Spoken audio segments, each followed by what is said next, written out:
Hi everybody, Dusty from Discovery Lab in Tulsa, Oklahoma again, here for another experiment that you guys are going to be able to do at home, the parent or caregiver. Our experiment this time is going to deal with states of matter and chemistry.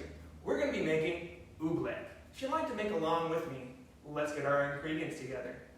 The first thing you're going to need is a big container to do your experiment in. The next thing you're going to want is some water.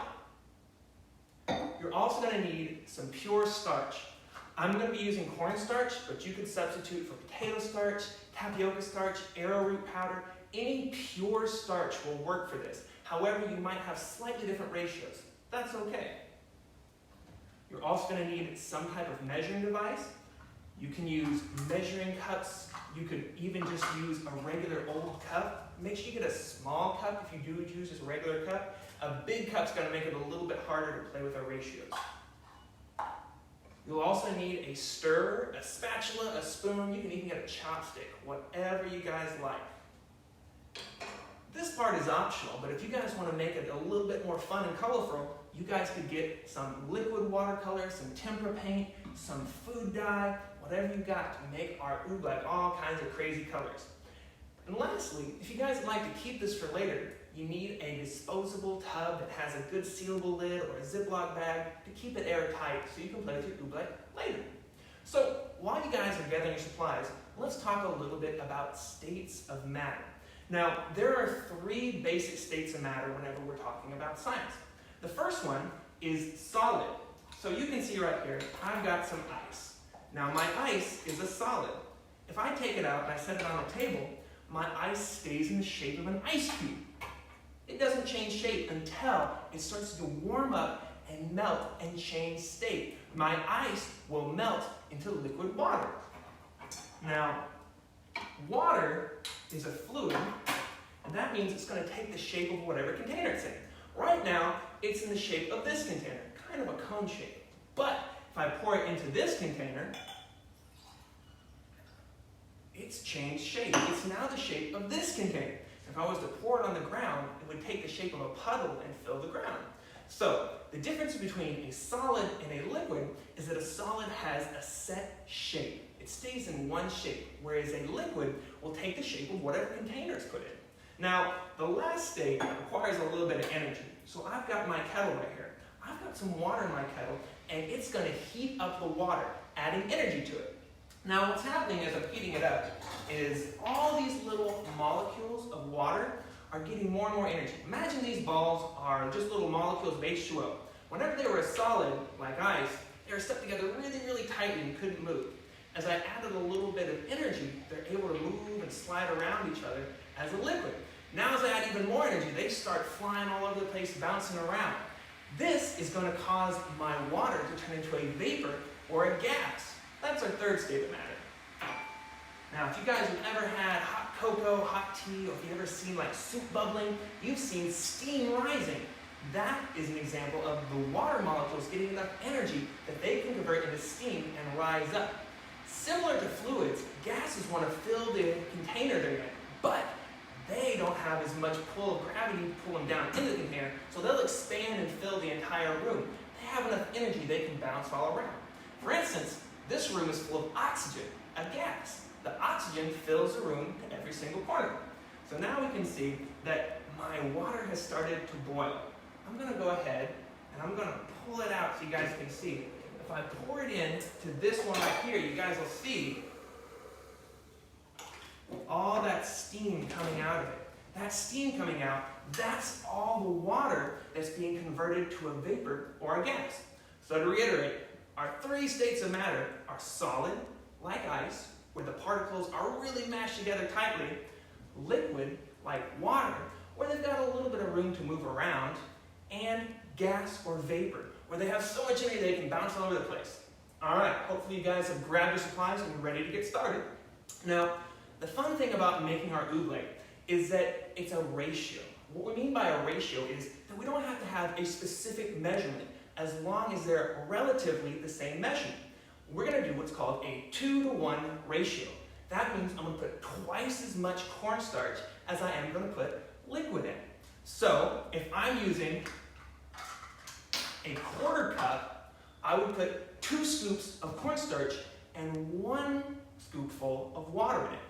If I'm using just a regular old cup without any measuring markings, same thing. I'm going to put 2 cupfuls to 1. So that way the ratio stays the same. This way you can mix up a very small amount or a huge amount, as long as you keep your ratios the same. So let's get started. We're going to take our cornstarch, and I'm going to measure out 1 cupful to start off with. Now, like I said, if you guys have got arrowroot, potato starch, any pure starch, this will work. However, be aware that yours might be slightly different than mine. That's okay. Because at the end, I'm going to do a little fine tuning with mine. So, I've got my cup measure. I'm going to pour cornstarch in there, pouring it over the bowl, so I try and get as little mess as possible. Let's see, is that it even? It's a little bit over a cup, but that's okay. I'll just have to play with it at the end. Now, if I was going to stop right there, I would put half as much water in there. So I put in 1 cup of cornstarch, so I'd put in half a cup of water. But I want more oobleck, so I'm going to go ahead and I'm going to do 2 cups of cornstarch. This one I'm not going to fill it quite as much because that first one was really, really heavy, had a lot of extra. So I definitely want to try and keep as close to that 2-to-1 ratio as I can. All right, scrape off some of that extra. And so now I've got 2 cups of cornstarch. Now I'm going to put half as much water in there. So since I put 2 cups in here, I'm only going to put 1 cup of water. So I'm going to measure out my water. And if you guys are using any other cup, that's fine, just as long as you keep those ratios. And all I'm going to do is I'm going to stir as I pour. So I'm going to just, as I sprinkle this water in, mix it in. You want to keep it moving because this stuff can sometimes clump up if you let it sit too long. You definitely want to keep it always adding and moving. All right, so now I'm getting a pretty good mix right here. Whew, I'm messy. How many of you guys are messy? The good news is I get to clean all this up later. All right, so we can see that my water and my cornstarch are starting to combine. Now, if you remember, my cornstarch was a solid. I could pour cornstarch out and it would stay the shape of a big pile of cornstarch. My water was a liquid because it takes whatever shape of the vessel that it's in. Whenever I poured it into this cup, it was shaped like this cup. When it's in here, it's shaped like this vessel. Yeah, that's pretty close right there. However, I do notice I have a few small dry chunks that haven't quite mixed in. So this is where I'm going to have to fine tune it a little bit. Because I added a little bit over a cup with that first one, my ratio is slightly off. So I'm going to add a spoonful at a time. Do it just a little bit at a time because it's always easier to add a little bit more than it is to take away. So just a splash until you get that right consistency. And let's see now. So what do you guys think? What are we making here? Let's investigate it. Now, whenever we're investigating into science, we want to use our senses. So one of our senses that we rely on a lot is our sense of sight. So I'm looking and I'm seeing this looks pretty gooey. It looks pretty liquidy. And I can see that it's all combined right here. Turning out pretty neat. Now, mine is looking pretty all right. So I'm going to use some more senses. I'm going to smell it. Does yours have kind of funky smell? Not that I'd want to smell a lot of, but not bad. The next thing I want to do is I want to kind of listen, see if I hear anything. Is there any bubbling or fizzing? Is there some type of reaction going on? I don't really hear anything happening, so that just tells me that there probably isn't any type of reaction, bubbling, fizzing going on. Now, one sense we really never want to do unless we have really, really strict safety guidelines is our sense of taste. I don't just want to put things in my mouth because they might not be the best for me. So never put things in your mouth whenever you're using your senses to observe things unless it's under very strict circumstances. For instance, if you're experimenting with making bread or pasta or I don't know, some other things in the kitchen that are meant to be eaten. This one right here, I'm not going to eat. Even though it's technically food items, it's not really anything I want to put in my mouth. So now it's time for the fun one, the sense of touch. So I'm going to pull this guy out right here. I'm going to touch it. Ooh, what does it feel like to you guys? It feels slippery, soft, slimy. Now, one of the things I notice about this, that even though it looks kind of liquid, whenever I do a few things to it, it acts kind of like a solid. It wants to stay in big chunks. So I can see that if I hold it up like this, it drips and it goos all up and it looks like a big, long, gooey liquid. But if I grab it and I pinch it, it acts a lot more like a solid. It's not gooey or liquidy. It keeps its shape for a little bit until then it turns back into a liquid and it starts to drip down, down, down. Now, you guys may be wondering, why is it acting like this? Well, this is a really cool example of something called a non-Newtonian fluid. So what that means is it doesn't behave the ways we think it normally would. You guys might have heard that name, Newton, before. Isaac Newton was a very famous scientist. He devised a lot of laws of motion. He's the guy you probably remember with the apple and gravity and everything. But he came up with a way of determining how things should flow or move. But there's a lot of things that don't actually go the way that he thought they should. So those are called non-Newtonian. So this is an example of a shear thickening fluid. So in other words, the harder I try and stir it, the harder it gets. If I just stir it slowly and gently, my spoon goes through it pretty easily. The slower you go, the more easily it goes through. But as soon as you start trying to go hard, oh, it wants to chunk up and it wants to turn almost like a rock and impossible to move through. So this exhibits qualities of both a liquid and a solid, depending upon how much stress or pressure we're adding to this. Now, this is pretty fun, but I think I want to make it even cooler. Let's get out some of our colors. So I'm going to pick one color, and I'm going to give a couple of drops. If you want to measure a teaspoon, you can. If you just want to measure out drops, you can as well. The amount you add is going to change your colors, and it's your experiment. So I'm just going to give it a good squirt right there with my blue. Now I'm going to watch and see what happens when I added that. I'm getting all sorts of fun. Look at those blue strings dropping down right there. Oh man. What does this remind you of? Have you guys ever seen anything look like this before? Ooh, that's really cool. I'm getting all these fun little kind of, almost looks tie-dye. Let's see if I can pick that up. Oh yeah.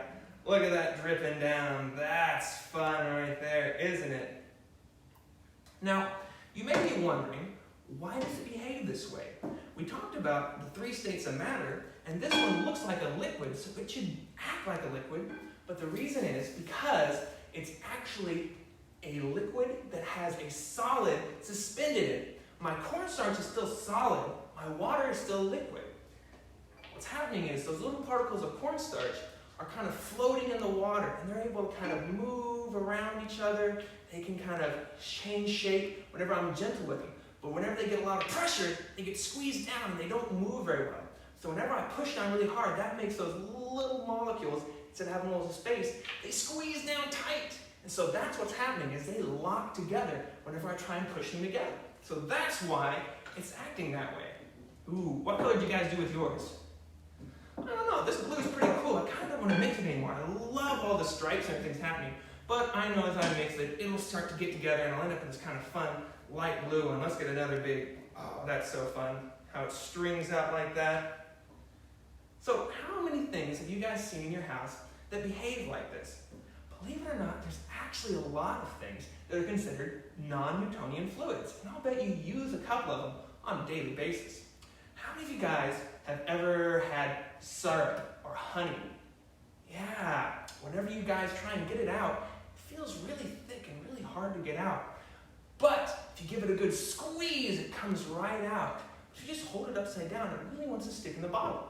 Kind of like ketchup or shampoo. Whenever you squeeze it out, it looks like a liquid, but then it holds its shape like a solid. Lotion's another good example of that too.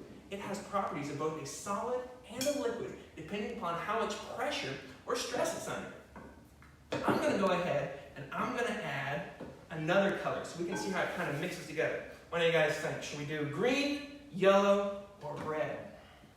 I think we're going to do red because I think that's going to have a really cool extra little bit right there. So what do you think is going to happen whenever I mix together my red and my blue? Am I going to get cool red, white, and blue stripes? Or am I going to get like green? Or am I going to get yellow? Or am I going to get purple? What do you guys think?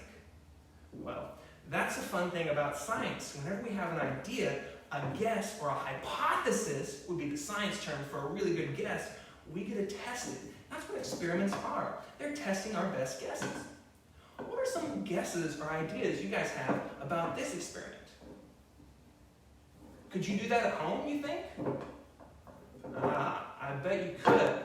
So if you guys have any ideas or thoughts about ways you can experiment with this, that's awesome. Oh, there was a big chunk right there. So if I get this big chunk right here, you guys can see that if I kind of wad him up and I roll him, he'll roll into a big ball. He'll stay the shape of a ball as long as I keep moving and rolling it. It actually starts to crumble apart. But then as soon as I stop rolling it, it goes right back to a liquid.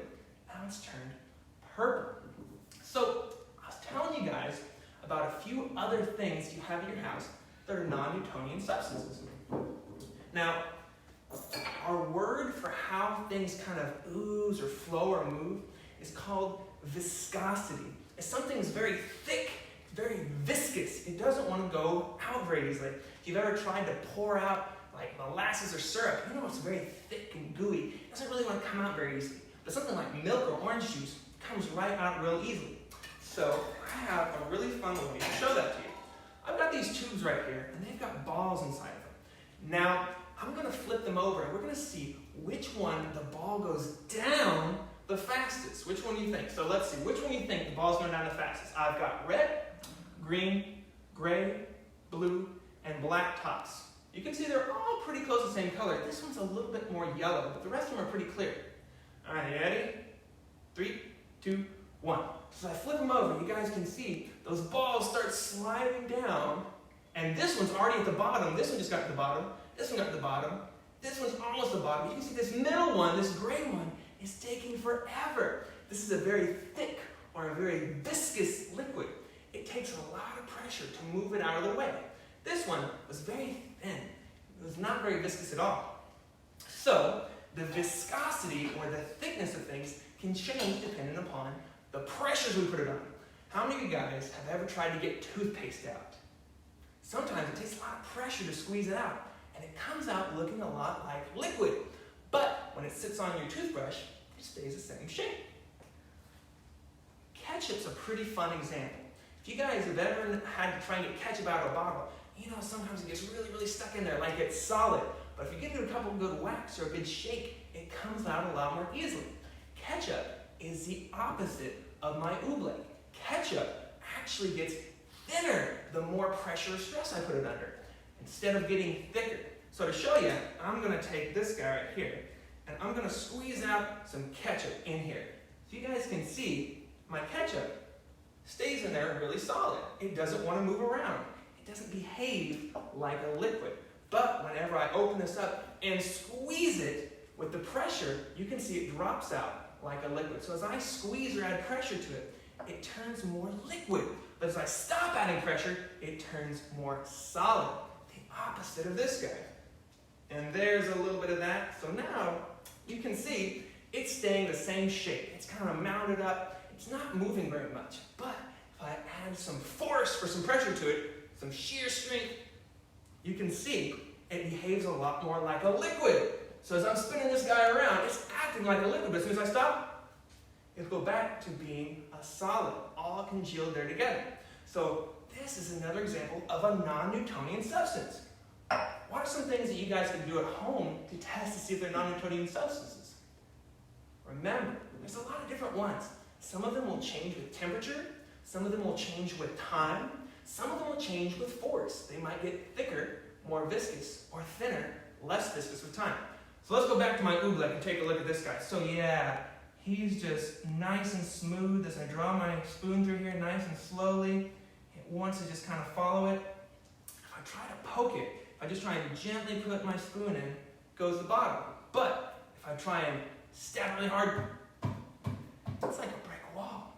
Or if if I get it to the bottom and I slowly pull it out, you can see it acts a lot more like a liquid.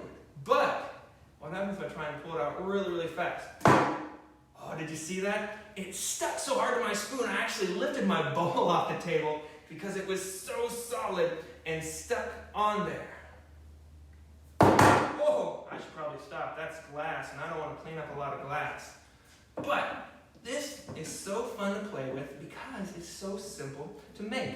Now, if you're like me and you're a little messy and you got some on your hands, that's okay, because as it dries, it turns right back into cornstarch. All you really need to do is just kind of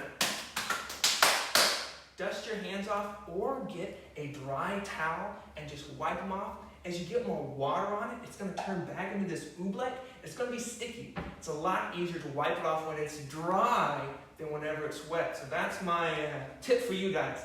Try and get it cleaned up when it's dry, not wet. Also, if you got any on your clothes, got any anywhere else, you can just take a butter knife and scrape it off, vacuum up the dust, so it's really easy to clean up. Now, I talked about keeping this for later, and that's okay if you guys want to play with it later, have it out, but whenever you're disposing of it, never put it down the sink. You see how hard this is? If you put this down your sink, it would plug it up really badly. Always dispose of this in the trash can. You need to throw it away in the garbage. Or you could put it into a compost bin if you'd like, but never the sink.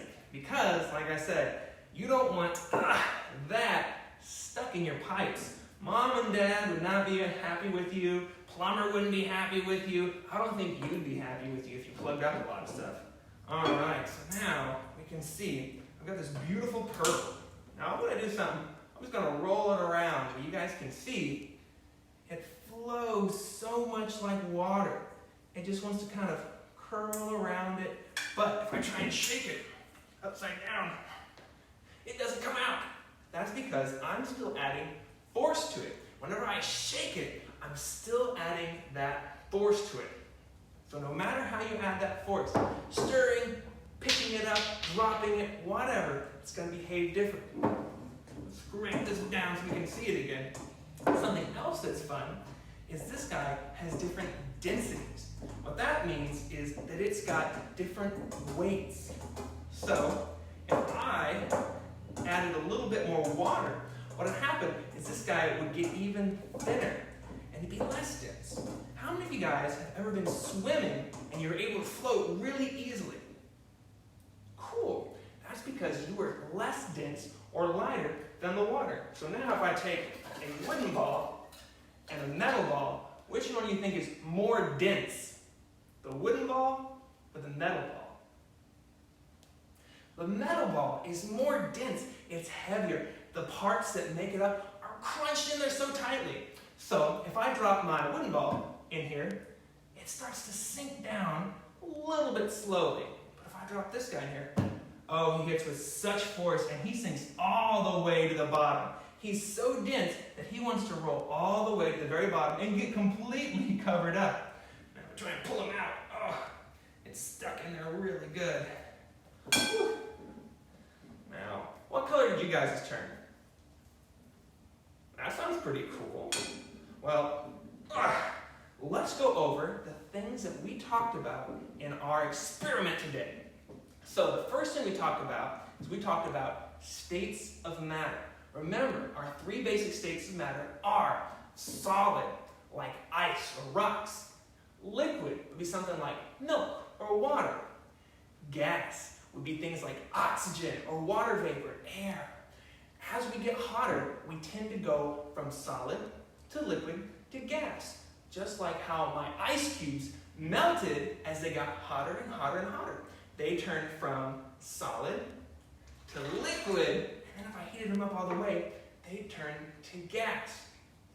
Whenever we combined our water and our cornstarch, we used a ratio. That meant that it's relative to the other. It's a 2 to 1. As long as you use twice as much cornstarch as you do water, it'll be good. Or, putting it conversely, use half as much water as you do cornstarch. It's still the same ratio. Whenever these are combined, they create Oobleck, which is a non-Newtonian substance. That means it doesn't behave the way that Isaac Newton thought it would. This is an example of a shear thickened substance. That means that as I move it more, it gets harder and thicker. But as I kind of let it sit for a while and I don't add any energy to it, it gets thinner and less viscous. It wants to just kind of flow out like a liquid. Remember our word viscous. Viscous means thick and resistant or hard to flow. What thing in your house do you think is the most viscous or the hardest to pour out? I wonder if you could do a test to find out what things are the thickest or the most viscous. Last but not least, we discussed density. Whenever things are packed together tightly, they're very dense and heavy. Whenever they have space in between them, they're very light. Well, I hope you guys have had a lot of fun playing with me and making some Oobleck. Remember to clean up your mess, and if you're getting rid of it, throw it in the garbage, not the sink. This will keep for a while in an airproof bag, so you can keep it and play with it more. Just make certain that you try and keep the messes to a minimum. All right, well, I think that's going to do it for us here at Discovery Lab. I've been Mr. Dusty, and thanks so much for hanging out with us, guys.